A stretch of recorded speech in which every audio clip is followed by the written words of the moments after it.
you, tell him about Dad? As much as I know. Which isn't very much, is it? You think that's a good idea? What do you mean? This is pretty heavy stuff. Maybe better to keep a lid on it. But not for Mark. I almost married him. Oh, Mark has been a wonderful friend throughout all of this. Besides, Dad and I feel that Mark's power and his contacts within the government are probably our best hope of getting the answers. You actually think that the government could tell us why someone would want to impersonate a dead man? I don't know. But I promise you this. If anyone can get to the bottom of this, Mark can.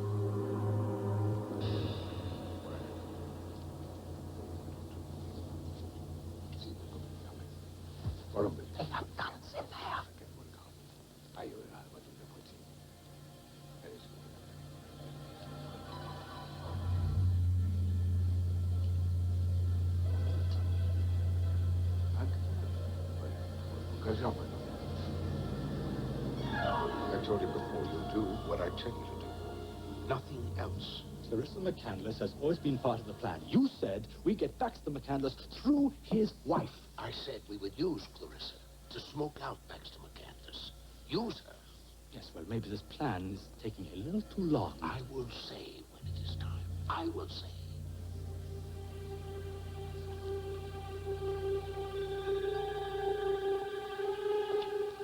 There's someone in the house.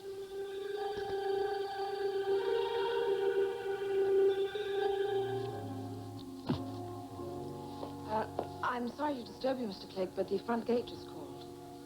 Is something the matter? I don't know. Dylan Ross is on his way up. Dylan? Here?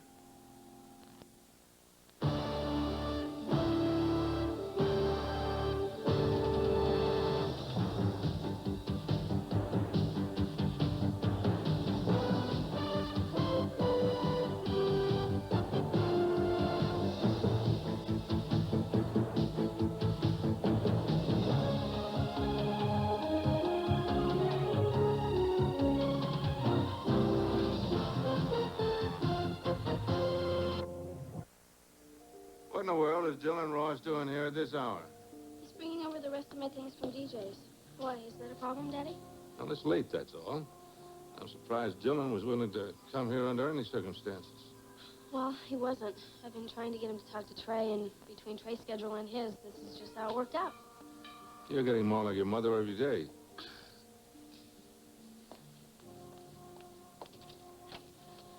Hi, Grace. Hi, Dylan. Nice to see you again. Thanks. Where do you want this? Oh, should I take it up to your room? Yes, please, Grace. Thank you. Hello, Dylan. Mr. Clegg? Congratulations on your good fortune. Yeah. Well, so come on in. Listen, Brenda, I can't handle this. It's just too weird being back here, you know? Why? If you're worried about my mother, she's out of town. It's okay. No, I'm gonna go, okay? What about Trey? He's ready to talk to you. I'm sure he'll be glad to hear I've left. Will you stop it? Huh? You have to talk to somebody, Dylan. You know, you can't keep things bottled up inside of you. Ever since this whole DJ thing blew up, What? you've been angry and hostile. Yeah. It's a lot to take in, you know? Will you just hear what Trey has to say?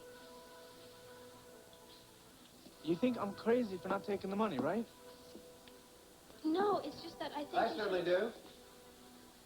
I think anyone who turned down 10 million bucks is either crazy or stupid.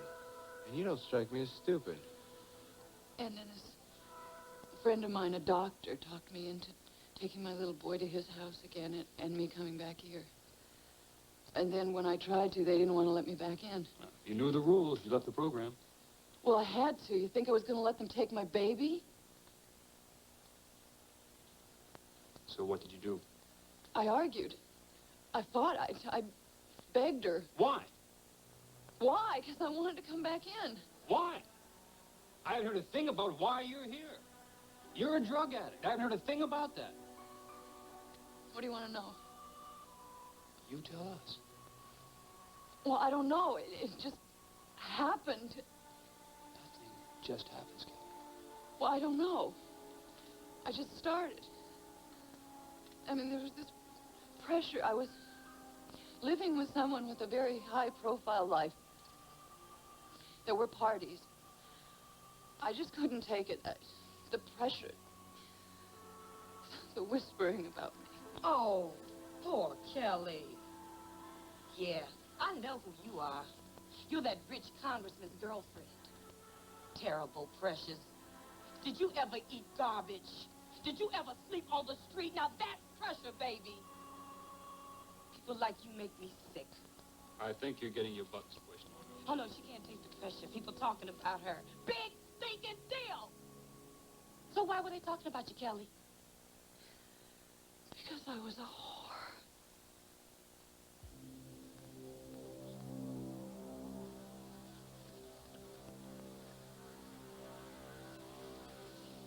What are you doing? Put that away. You don't know who that is out there or how many there are. I can't risk this. I'm leaving. Colton!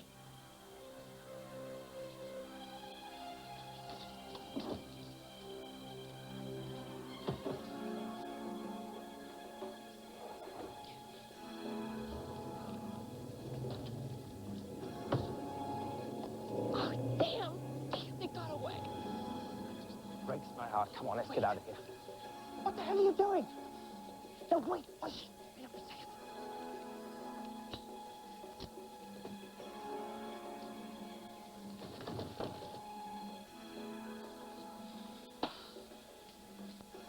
God.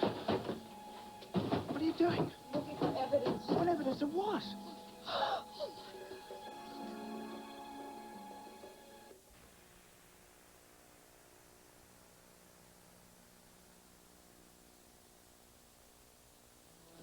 I haven't known too many people who are rich.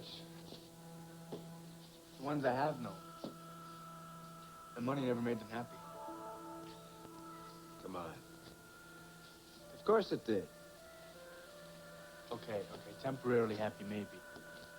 But nothing real, nothing that lasted. Listen, Dylan, you know people right in this house who get a lot of pleasure and happiness from their wealth. Let's just say I've never been the kind of person who cared about things. I never had anything that was real valuable. I never wanted anything like that. I thought I remembered Brenda said something about a motorcycle. Wasn't that valuable? No. Not when I bought it, it was a piece of junk. I put a lot of time into it. I overhauled it, customized it. Then it was something. So it was valuable. And not in terms of money, no. Dylan, don't you think your time and skill is valuable? Look, Dylan, money buys a lot more than just things. Yeah. Yeah, that's where the real problem comes in. It buys people. It hurts people. Do you think I'm a congressman because I'm rich? Yes. You're absolutely right. Chances are, if I was born into your situation or family, I'd be doing something else. So we agree. My money got me into Congress. What's that? Read it.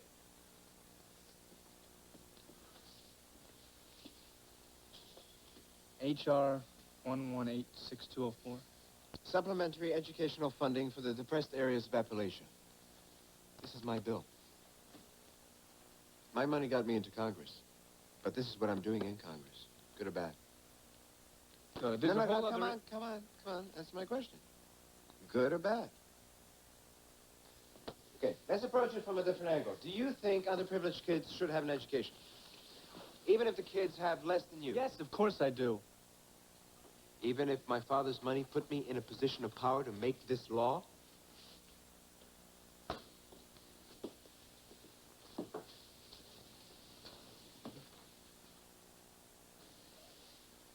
What's really going on, Dylan? I mean, do you really believe this Dylan Ross populist theory? Or are you just afraid of growing up? Where the hell do you get off saying this? $10 million bucks is a huge responsibility. Maybe you're not up to it. Maybe you don't even want it. Look, Dylan, Money is a tool, like a lug wrench or a screwdriver. You can buy a lot, even happiness. Now, it's your choice to make it good or evil. You can take it in, throw it away, or use it for what you believe in. It's your choice.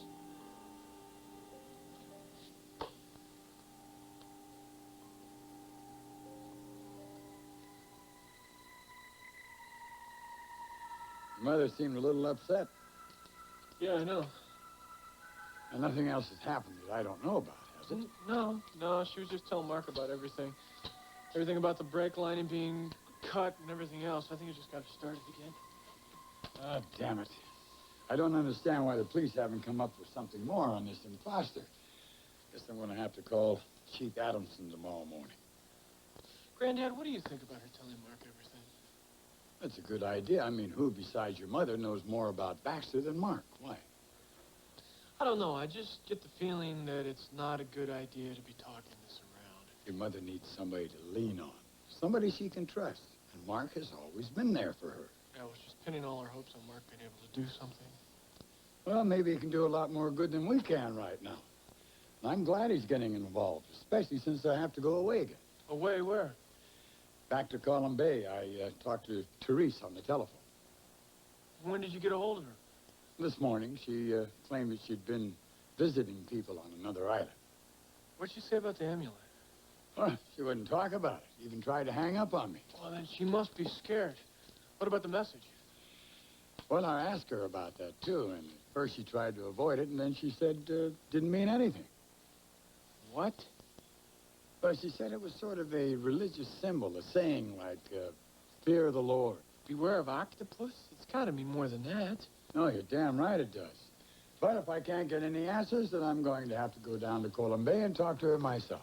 Just be careful.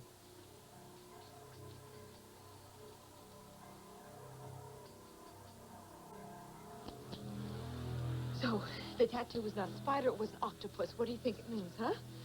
Hubert, it must stand for something. Yes, trouble. Now, come on, let's get out of here while we still can.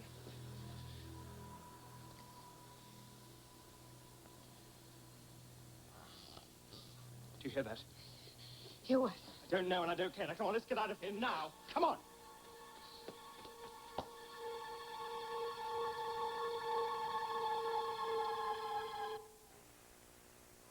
So, was Trey helpful? Did he say anything that made sense to you at all? Yeah. I still don't know what I'm going to do yet, though. Dylan, I think I know what you're feeling. But what I keep thinking is that your mother really wanted you to have this. Maybe it was her way of showing that she really did care. Here's something, Brenda. You are not going to be happy until everyone else is happy, will you? No, not everyone, just the people I really care about. Oh.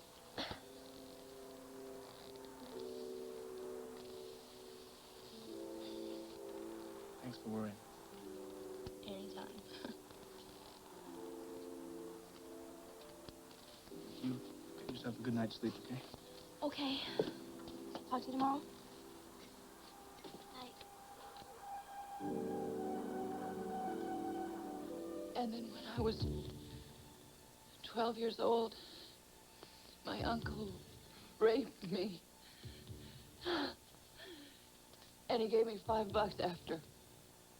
I guess that's when I turned my first trick. When I was 16, I ran away.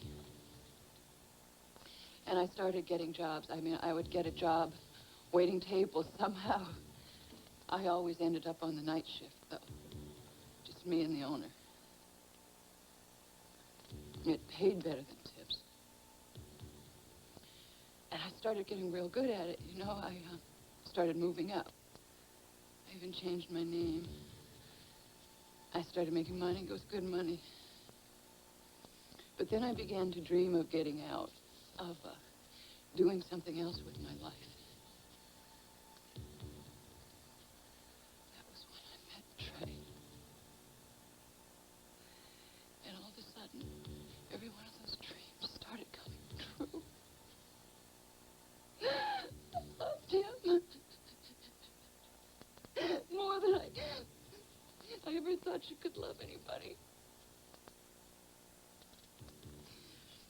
But I knew I was all wrong for him. I mean, he was a congressman. And he had this brilliant political career ahead of him. But even when I told him about my life, he was still there, loving me.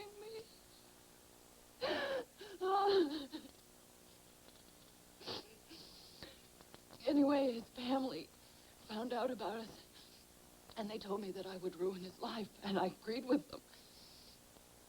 So I tried to leave him over and over again, but I couldn't, because I couldn't see my life without him. Then I got pregnant. Did you tell him? No, I couldn't, because I knew that he would want to marry me and I would ruin his life. But I wanted that baby so bad. I knew I had to get out of his life. So I told him that I was only after his money and that everything between us had been a lie. And I did a great job. Because when I left, he hated me. So anyway, I went to this small town, and I rented this little cottage, and I had my baby. And then I heard he was going to get married, and in a way I was relieved, you know. I thought I'd be able to get over him. So I just stayed there hiding away. I didn't want Trey or his family to know about the baby because I was afraid that they would take him away from me. How did Trey find you? That was an accident. I had started painting at that time, and I had some of my work in the Vandenberg Gallery, and there was this one painting in particular that I had done of my home out in the country, and it was bought. I didn't sign my paintings at that time. I was afraid to. But I knew who had bought it. It was Trey's stepmother. She bought it, and she gave it to him. And he loved it. And one day I was standing outside of my house playing with my little boy, and this car pulled off the road, and Trey got out. He didn't even know it was my house. He just was looking for the house in the painting. And it started again. He wanted me, and he wanted Scotty, and I wanted him more than anything in the world. He gave up his marriage. He gave up everything for me. So, see, I had to make good for him. I had to become the woman that he needed. And I was dumb enough to think that I could. Only Washington wasn't having any of it. Everywhere he went, he was out. His own party turned on him. They wouldn't back him for the Senate. I was ruining him. Only he never blamed me. He just always encouraged me. But I had to turn everything around because he wanted it so bad. And I wanted it too.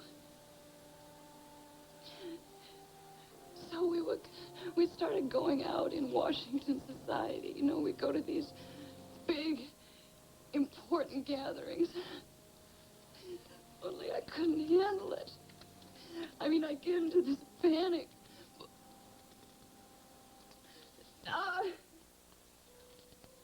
So I started drinking.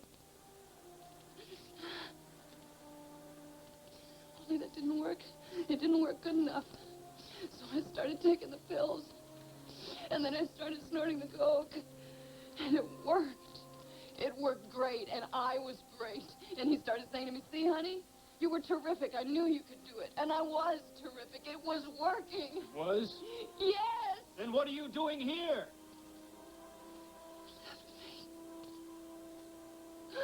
Because of the drugs? No. Why? Why, Kelly? Kelly? No, I can't. I think you've done enough work for tonight.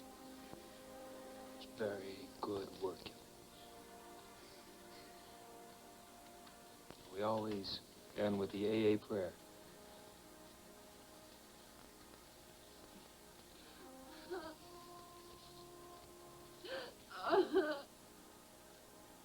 God hath granted me serenity to accept the things I cannot change, the courage to change the things I can, and wisdom to know the difference.